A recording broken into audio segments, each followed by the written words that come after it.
नमस्कार दोस्तों, मेरे YouTube channel DK English channel पर आपका बहुत-बहुत स्वागत है। आज हम बात करेंगे कि किस प्रकार से हम ऐसे वाक्यों को अंग्रेजी बनाते हैं, जैसे क्या ज़रूरत थी वहाँ जाने की, क्या ज़रूरत थी उससे बात करने की, क्या ज़रूरत थी दूध पीने की, क्या ज़रूरत थी वहाँ रहने की। ऐसे वाक्यों को हम किस प्रकार से अंग्रेजी में बनाते हैं। वैसे तो हम इनको अब हिंदी में तो बोलते ही रहते हैं, लेकिन जब इंग्लिश में बात बनाने की आती है, तब हमें बड़ी परेशानी का सामना करना पड़ता है। तो ऐसे वाक्यों को बनाने का जो एडवांस स्ट्रक्चर होता है, वह होता है what was need to, what was need to. जी हाँ, व्हाट वाज़ नीड टू का ही अर्थ होता है क्या ज़रूरत थी।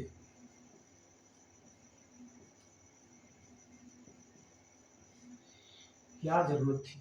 ऐसे वाक्यों को बहुत बहुत बार बोलते हैं, जैसे क्या ज़रूरत थी उससे बात करने की।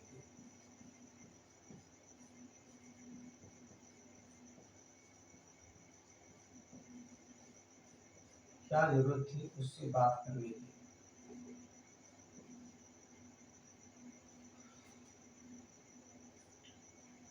ऐसे वाक्यों को हम किस प्रकार से अंग्रेजी में ट्रांसलेट करेंगे, तो इसके लिए हम add what was need to advance structure का प्रयोग करते हैं और इसको हम किस प्रकार से अपने वाक्य बनाने में प्रयोग करते हैं, कौन सा सूत्र होता है, इस पर हम विचार करते हैं। तो सबसे पहले हम ऐसे वाक्य को बनाने के लिए व्हाट वाज नीड टू का ही प्रयोग करते हैं और उसके बाद में हम जो क्रिया होती है उसका प्रयोग करते हैं, जो कि क्रिया की फर्स्ट फॉर्म होती है, और उसके बाद में हम ऑब्जेक्ट का प्रयोग करते हैं और उसके बाद में अन्य शब्दों का प्रयोग करते हैं। एक बार हम यहाँ सूत्र लिख लेते हैं। What was need two plus V1 plus object plus OW। ये जो सूत्र है हमने लिखा हुआ है व्हाट वाज नीड टू, ये वाक्य में सबसे पहले लगाएंगे। उसके बाद में हम क्रिया का फर्स्ट फॉर्म का प्रयोग करेंगे, उसके बाद में ऑब्जेक्ट का प्रयोग करेंगे और उसके बाद में OW का प्रयोग करेंगे। अब इस वाक्य को हम इस एडवांस स्ट्रक्चर के द्वारा बना के देखते हैं। तो क्या ज़रूरत थी उससे बात करने की, हम बनाएंगे व्हाट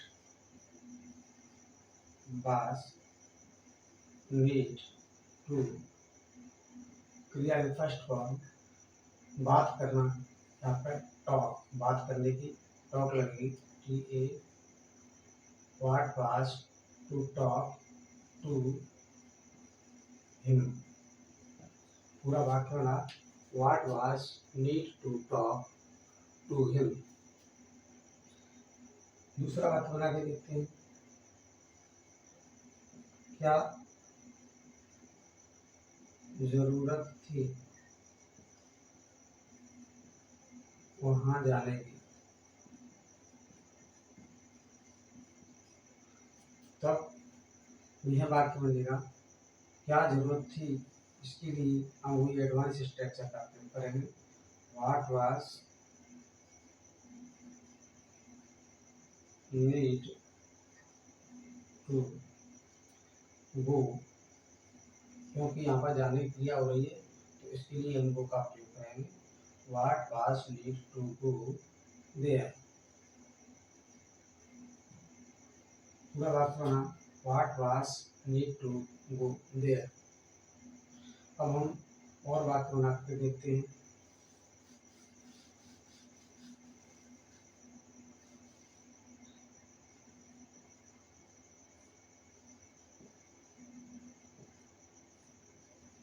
क्या जरूरत थी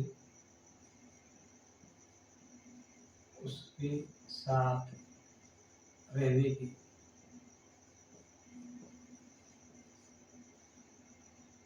वाक्य बनेगा वही what was need to live, what was need to live with him,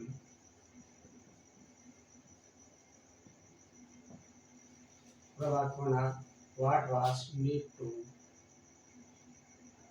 live with him, यानी कि उसके साथ रहने की क्या जरूरत थी। अब हम और वाक्य बना करके देखते हैं।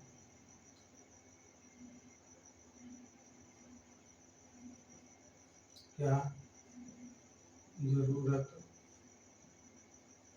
थी यह काम करने की।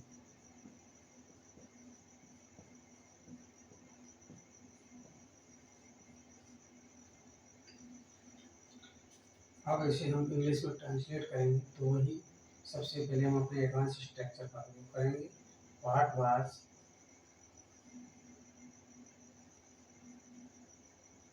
Need to, what was need to, उसके बाद में do this work, what was need to do this work, क्या जरूरत थी यह काम करने की। तो आपने सीखा कि किस प्रकार से हम ऐसे वाक्यों को अंग्रेजी में हिंदी से ट्रांसलेट कर सकते हैं, किस प्रकार से ऐसे वाक्यों को बना सकते हैं। मैं आशा करता हूँ कि आपको ऐसे वाक्य बनाना सीख में आया होगा और आपकी समझ में आया होगा। मैं ऐसी आशा करता हूँ कि आप अगर लगातार अभ्यास करते रहेंगे तो ऐसे वाक्यों को बनाते रहेंगे। वीडियो में बस इतना ही। वीडियो देखने के लिए बहुत बहुत धन्यवाद।